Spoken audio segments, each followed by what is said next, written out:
Pas situatës së përkeqësuar kriminale vjen furtuna e lëvizjeve në policinë e shtetit. Plot 11 drejtues të lartë të policisë kanë ndryshuar postet që mbanin deri dje. Pjesa më e madhe e shkarkimeve ka përfshirë drejtorinë e Tiranës, dhe duket se analiza e policisë së kryeqytetit ditën e premte për vrasjet e 2 femrave është pasuar edhe me lëvizjen e drejtuesve kryesorë të saj.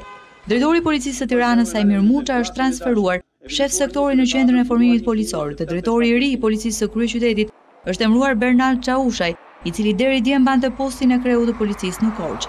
Ikja e numrit 1 të policisë së Tiranës është pasuar edhe me shkarkimin e 2 zëvendës drejtorëve. Zëvendës drejtori Dorian Muça është emëruar shef i seksionit pastrimit parave, dhe në vend të tij ka shkuar Arjan Kurti.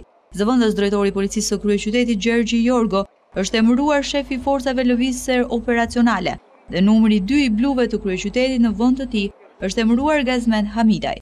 Lëvizjet në polici kanë përfshirë edhe Vlorën, qytetin ku gjatë muajve të fundit kanë ndodhur disa ngjarje kriminale.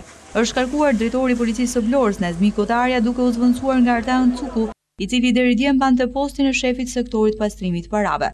Në Korçë, drejtori i ri i komisariatit është emëruar Ylli Metko, ish drejtori i arsimit policor.